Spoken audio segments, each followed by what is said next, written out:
without any further ado, this morning, like Maggie said, our owner and managing partner, Carolyn Chromians, will be speaking with you all about how to get paid on time, utilizing creating a coherent collection strategy and knowing your lien rights. So I'm going to go ahead and pass it over to Carolyn so we can get this started this morning. Thanks so much for joining us.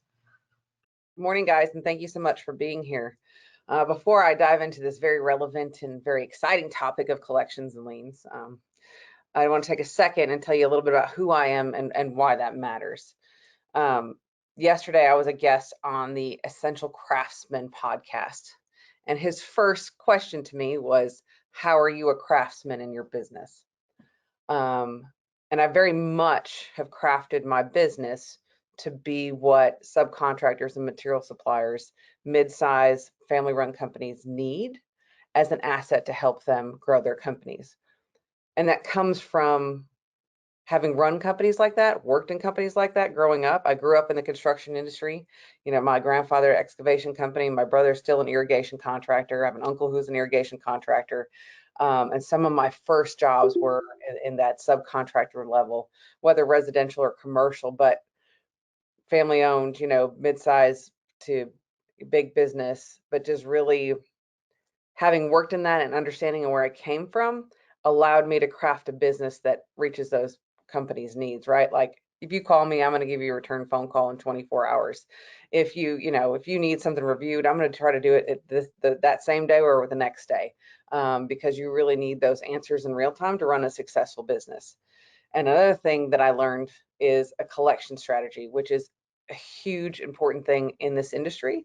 And a lot of that I learned because in my last year of law school, my husband and I started a material supply company. And as you know, material supply men are kind of the bottom guy on the totem pole.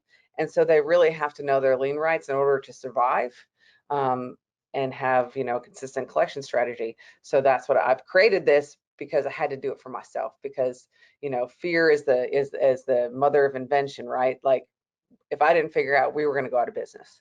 And starting a business from the ground up is the hardest thing I've ever done, harder than having 3 daughters, harder than going to law school. And so I appreciate all of you that have done that and run a business like that on a daily basis. And so I'm here to help you protect that. And with that comes, you need to have a consistent collection strategy. So there are two, you go ahead, next slide, Chelsea. Perfect. All right, and why? Okay, so specifically in the construction industry, it runs on credit, right? So what do I mean? You, the subcontractor, material supplier, do the work, supply the materials, and then wait to get paid. So you're basically extending the general contractor and the owner credit, right? Well, there's 2 types of credit/debt. There's unsecured and there's secured. When you don't file a lien and you have your breach of contract action, that is an unsecured debt. It's not secured by any asset, right? Same thing as like if you had a credit card with Home Depot, you ran up the charges and you didn't pay it, they would have to sue you, get a judgment, and then go about collecting it, because there's no asset there just tied to ready to satisfy any debt that may be incurred. A mortgage is a secured debt, right? So like if you don't have cash to buy a house, which most people don't, they take out a loan from a bank and they take back a mortgage or a lien or a deed of trust on your property, and that is a secured interest. Meaning, if you don't pay your mortgage, the company can foreclose on its lien and sell the house to pay your debt. So it's secured. Your debt is secured by the property. When you have a lien, it does the same thing. Your debt, your labor and material is secured by that property. And the final remedy is to enforce that lien and force the sale of the property to pay your lien, to satisfy your lien. Now, that doesn't happen in 90% of the cases, but that is the ultimate remedy. So when you have a lien, you have 2 causes of action.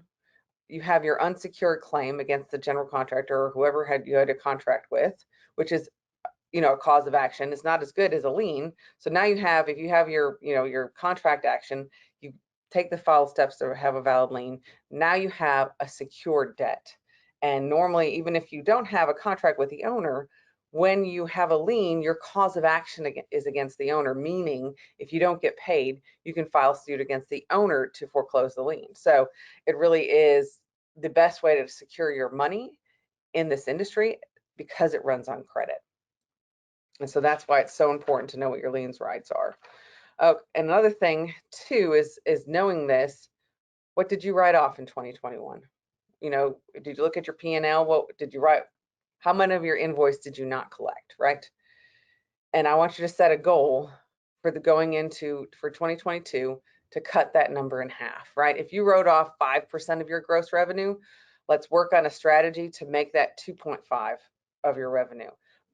But in order to do that, you need to be intentional, which is creating a consistent collection strategy, which is what we're going to get into. I can tell you that it is possible.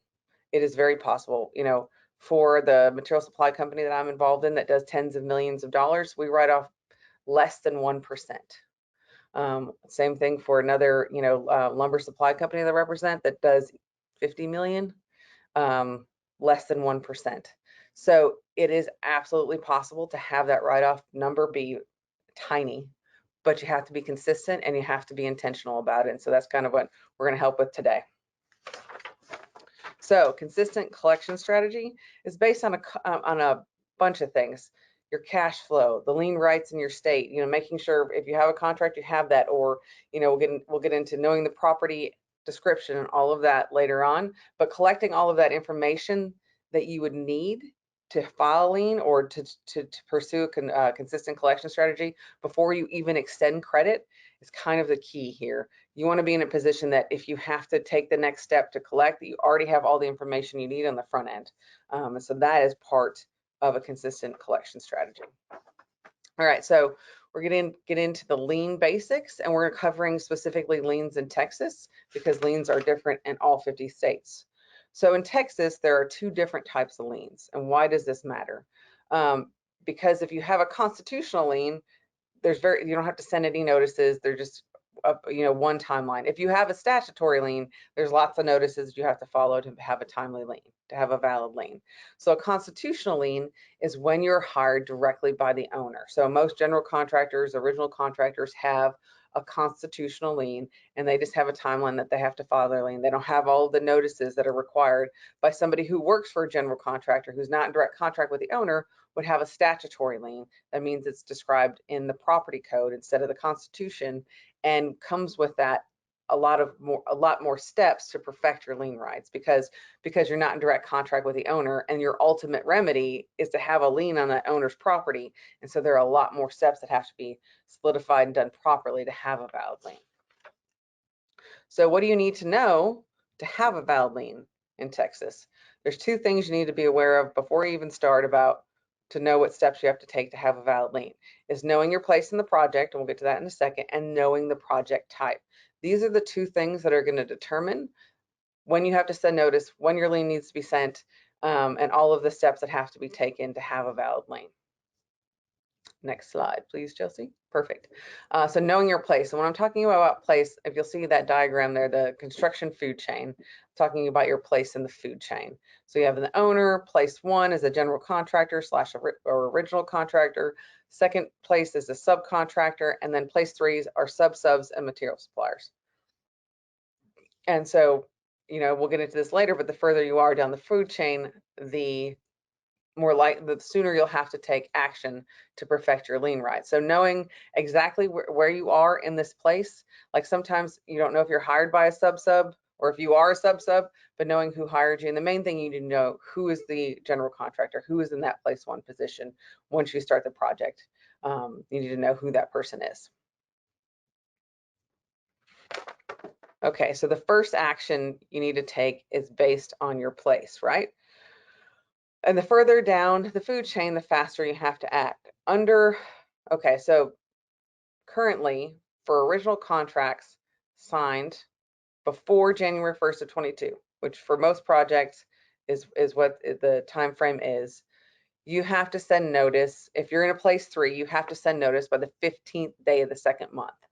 So if you're working, we are in May, if you're working in May, July 15th, you have to send a notice to the general contractor saying that you haven't been paid, and just a brief statement of, statement of your account. For original contracts signed on or after January 1st, 2022, that is no longer a requirement. I know most of my clients, especially in the place 3 position, will keep sending that notice, even though it's not required based on their cash flow issues, right? Because that is the notice that gets them paid. So, and here's the thing is like, unless you know exactly when that original contract is signed, I would still be safe and send out that notice if you're in place 3 by the 15th day of the second month. So just keep that in mind. And place 2 contractors, your first notice is the 15th day of the third month. And this is for commercial projects, not residential. And your notice has to go to the general contractor and to the owner. So the other thing that may affect your timelines is the project type. Okay, so a homestead is somebody who's living in the house on a full-time basis, and you can only have one homestead at a time. There are lots of requirements to have a lien on a homestead. Texas protects homesteads at all rights. You have to have a contract signed by both owners that's signed before the work started.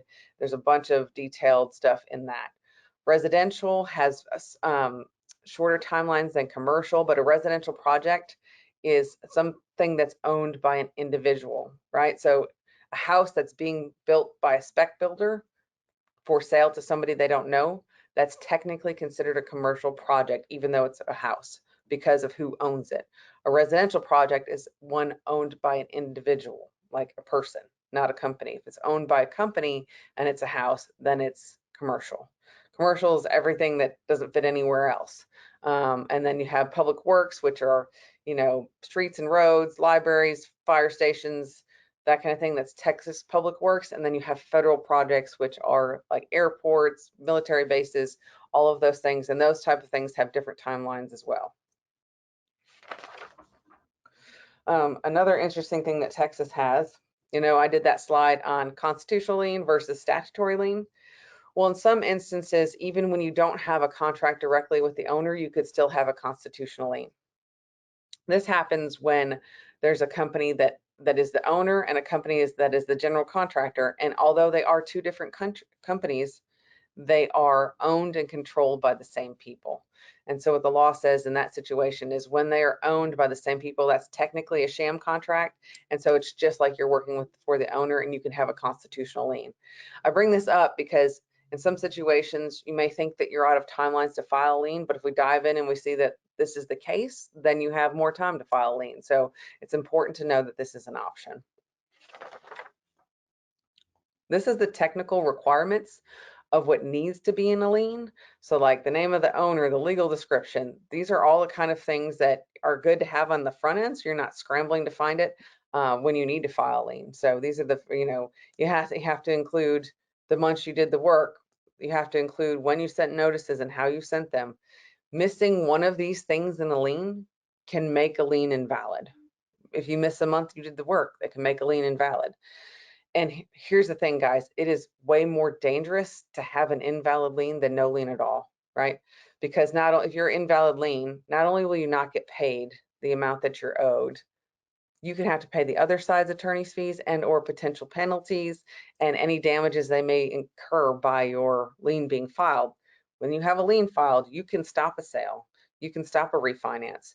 So making sure that liens are done properly are huge. You don't want to get stuck with an invalid lien because it could actually cause more damage than good. All right, so the steps in having a valid lien, we're gonna dive in. The first one is notices, right? Timely notice. And why are notices required? And why should you send notice early?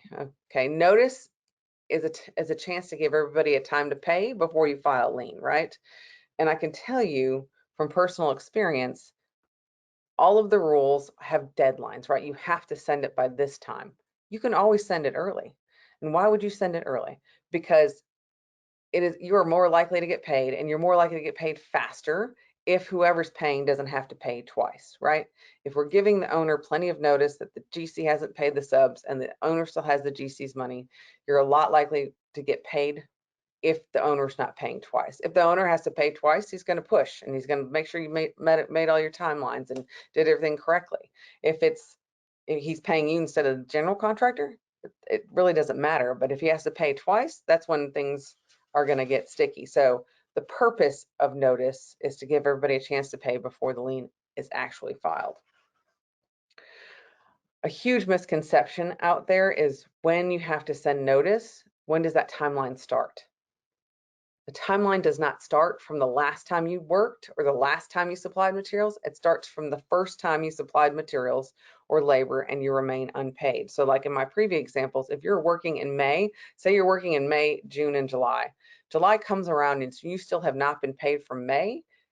That's the timeline when your notice starts. So you got to send notice for May. You can send notice for June as well when you're sending notice for May, but you can't, if you miss that, July timeline as a place 3 contractor, you're going to forfeit your lien rights for the work and material provided in May. So just know that it goes from first work, not last work, the notices. And so all of these things are steps that have to be taken to have a valid lien. You can just file a lien, right? Go down to the county clerk's office and file it. They're not going to tell you that it's wrong, but the attorneys will get involved and they'll look at it and you'll be determined that it's invalid, and then you'll have to remove it. So, and then you only get, like this one timeline to get your lien rights right. If you miss it, you can't go back and fix it. It's just gone. Your lien rights are gone. Okay, so some good updates. There were happened to notices on when the legislature met and changed the Chapter 53, which is the lien laws for Texas. Is all the new changes apply to original contracts signed on or after January 1st, 2022. Used to be that, and currently for contracts signed before that, if your deadline to send notice, which is always the 15th, falls on a weekend or holiday, you have to get it out before. Now it's changed to you get the extra day, you get to the next business day. Some other things when you're sending notices, to make sure that they're valid, make sure the addresses you have are correct. What I do is I take it to the post office and get it stamped. Under the new laws, it doesn't have to be the postal service. It could be anybody who can track of when it was sent and when it was received. And it's very important to get this all right, because if you send it to the right address, you send it with correct postage, even if they don't get it, it's considered they received it, right? Because you can't just not follow the lien process. Won't be affected by somebody not picking up their mail, but you have to do everything to make sure it ends up in the correct place of who's supposed to get notice. So now you can send it through any company. Day has been moved from the next business day. There is now a specific form. You can always add more, but it's very basic of all the things that need to be in there. And now there's a form for notice for unpaid retainage as well.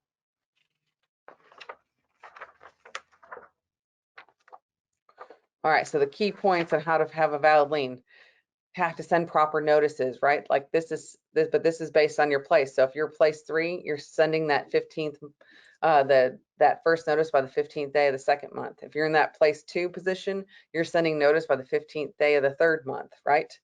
And then, so when the project's ongoing, you can keep sending notice. The lien the timeline to file the lien starts when you're done with your work. So you can send notice throughout the whole project and not lien it until you're done working. And so if you want to know more, dive into this on your own, visit Subcontractor Institute. Great resource, guys. It's got all the rules for all 50 states on how to file a lien. It's also got a whole course, 20 different chapters on all the bad things that are in subcontracts, which is based on my book, Quit Getting Screwed, which you can get on Amazon, but I teach it there for free. It's all free. There's like 80 or 90 free forms, something you should really go check out. It's a free educational platform that I've been working on, because I don't think there's a place where you can get this information in a way that's understandable and relatable. So anyways, that's something you should definitely check out if you want to know more about this in depth. All right, so changes that they've come up with, and the big one that we're going to dive into is retainage and retained funds. Go to the next slide, Chelsea. All right, so retainage, notice for contractual retainage is now 30 days after completion of your work or of the original contract. And retainage now is considered what's withheld under the terms of a contract. And we're going to dive into that more here in a second. The new rules also change that liens are only valid for 1 year. Used to be residential liens were good for 1 year, commercial liens were good for 2. And here's another thing too, and I don't have a slide on this, but only the lien waivers provided by the state of Texas in the property codes are effective, right? And they have to be what's exactly there.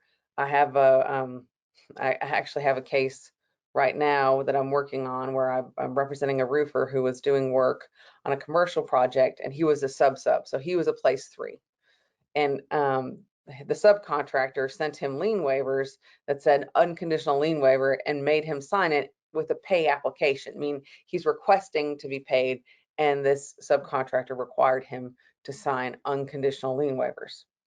The only problem is it missed the unconditional lien waivers, didn't have the notice on the top that's in bold letters says that if you have not been paid, use a conditional lien waiver, because this waives your lien rights. So that lien waiver was not effective to waive his lien rights. So both sides, we need to make sure we're using the right forms in the right place at the right time. There are 4 forms: conditional upon progress, unconditional upon progress, conditional upon final, and unconditional upon final. And I know, and in Subcontractor Institute, I kind of dive in depth on how those work. We already talked about the 2nd month notice going away for place 3 contractors, and reserve fund is the new retainage. Okay, next slide.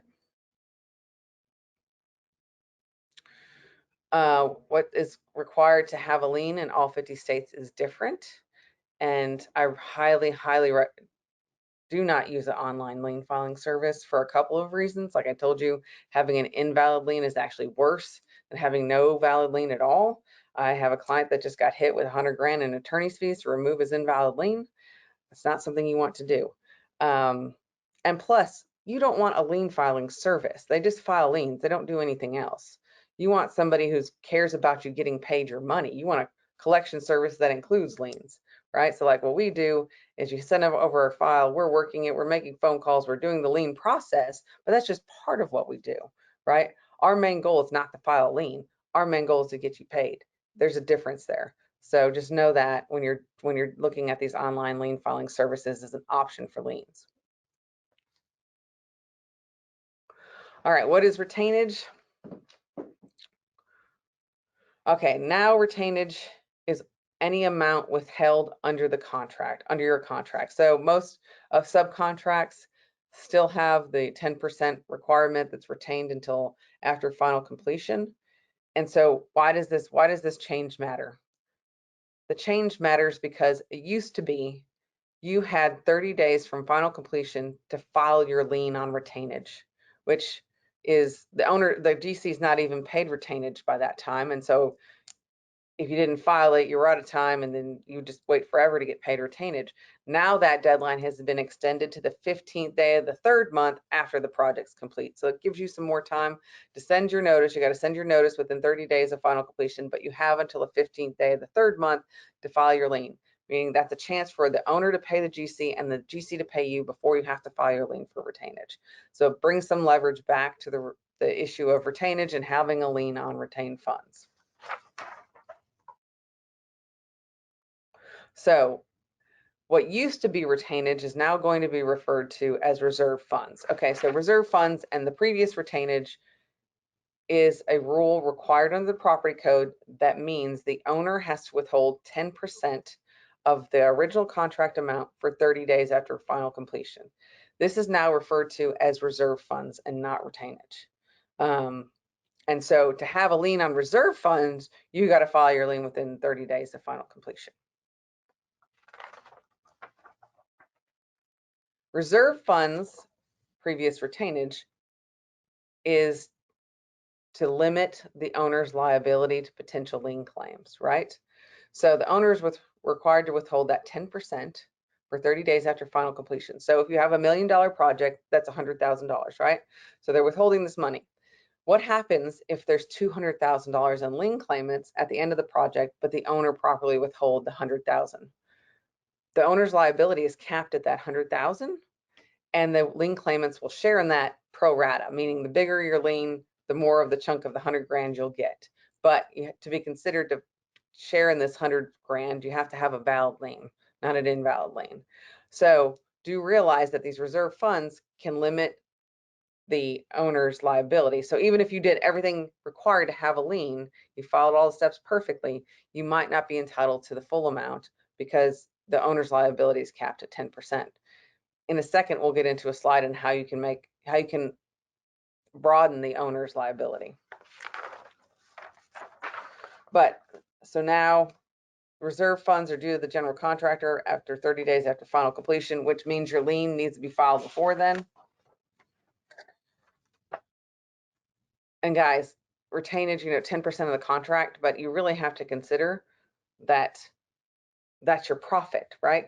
So what I tell my clients is budget the cost of filing a lien into your project, because if you file a lien for retainage, you'll get paid timely. You won't have to wait for years to get paid retainage. And you don't have to file it when you're done. You can just say this is a lien for retainage and sit there until retainage is actually due. But I do find that this is a way more effective way to get paid retainage than not filing a lien at all and just waiting. Because like I said, your profit is in the retainage. You don't just want to walk away from it, and you're more likely to get paid if the lien is filed and not end up in protracted litigation or having to file a lawsuit on a breach of contract because you didn't file a lien timely for retainage. So, excuse me, build in the cost of filing that lien to make sure protect the amount that you're owed. That's your profit. I mean, if you don't collect your retainage, you basically work for free, or you paid the general contractor to go to work, or you paid the owner to go to work. I mean, it just doesn't make any sense.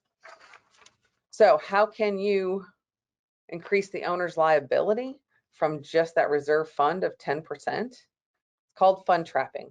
And what it says is if you send the owner notice that you're owed money, well, they have more funds than retainage due to the general contractor, the owner has to make sure you're paid before they pay the owner any funds over retainage, or they'll have to pay twice, right? So that's why, and so in the next slide, we go into the specific language that you need to add. I would add this language, number 1 and 2, to any notice letter you sent, because this is the language required to trap funds in the hands of the owner. So send it to any letter you send out, and then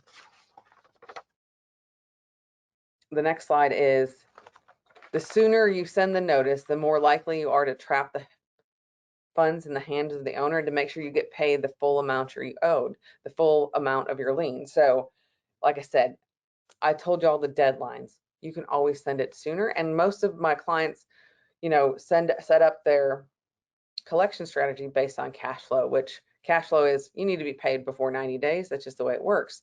So send your notice the 15th day of the second month, or 60 days or 70 days after non-payment, and send this notice, the fund trapping language in there, and you'll increase the likelihood that you've secured your payment for the full amount that you're owed. So make sure to send notice often and early. And I want to tell you guys that I've gotten really good at this, and my firm offers this on a flat fee. I offer subscription pricing, which is basically an outsourced collection department that does all the collection phone calls, make sure the timely letters are sent, all of that for all 50 states. And I will tell you, it is revolutionary in changing your business, because can you imagine if all that money on your open invoice report wasn't on your open invoice report, but was in your bank? That's just, it's truly amazing. You become the squeaky wheel. You get paid first as opposed to the people who don't send notices.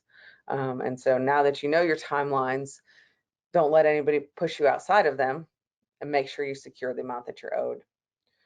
And so I'm here, guys, if you have any questions, specific things, general things, just let me know.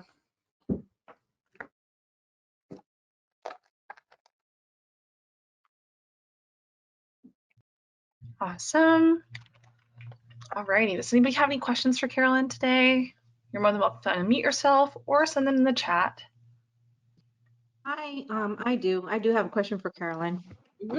So when you said notices, that we have to send notices, I'm assuming that we cannot send a notice through email. It has to be through mail, correct?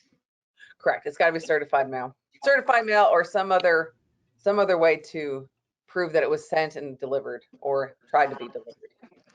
Okay, and then my next question is, like I'm a subcontractor. We focus on wood framing.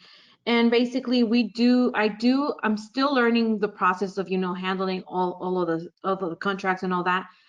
When we get paid, I go into I relate to one of your cases with your subcontractors where they have to like sign a lien waiver to get paid.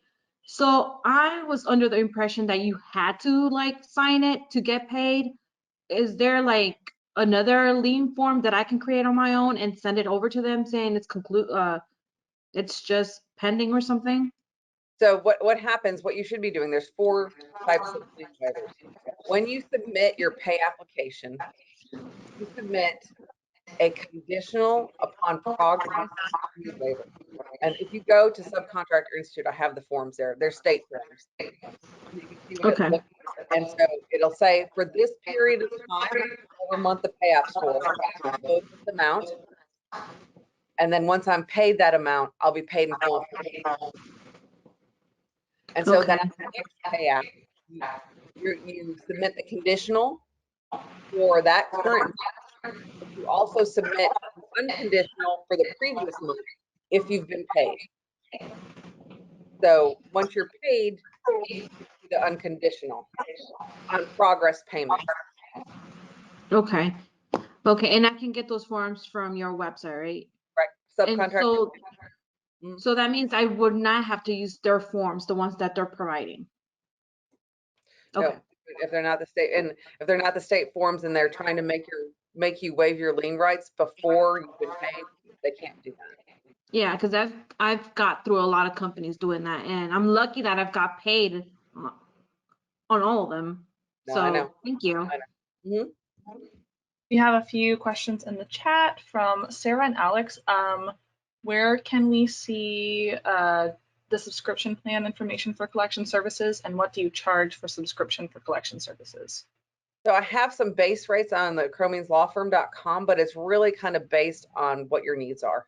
How many, because I base a plan specifically on what you need, and whether it includes phone calls or kind of what you want. So if that's something you're interested in, I can, set up a meeting with Jessica. She's my department that's in charge of that, and we'll do the interview process and kind of get to know your business, and then we'll give you a formal price. I don't know if you want to put her number in there, Chelsea, or if you want to put Jennifer's number in there. For some reason, my chat isn't functioning, so I'm not able to type in it currently, but in my follow-up email, I'll do a follow-up email for you all, and I'll make sure to include their contact information. Okay, and I'm putting our number in the chat right now, so it's in here, and Jessica. And she's in office, so just give her a call. And she can talk more about that. I mean, really, I've really set it up. The subscriptions are about the price of a dedicated employee for your collections, except you get the backing of a law firm. It's really kind of cool. And I have references you could talk to about how great it is. You don't have to trust me. Oh, and Alex asked where can they see this information? Where can they go find it? So if you go to the Cromeans Law Firm, and I think it's under, where is it under, Chelsea? It's on the collections page. Okay, gotcha. I know it's on the page. It's got a breakdown of the different levels of subscription that we offer. Awesome. Does anybody else have any questions this morning?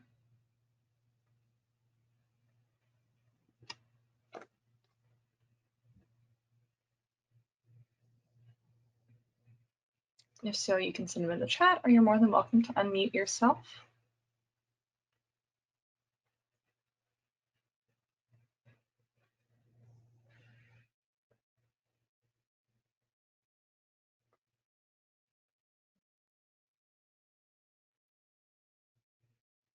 All right. Looks like that's all for this morning. Thank you all so much for joining us. We so appreciate you making it out to watch the presentation. I'll be following up with contact information for Carolyn as well as Jess, who handles our liens and collections department after the presentation is over. And we'll be sure to send you guys video recording as well. Thanks so much for joining us this morning, everyone. Thank you, guys.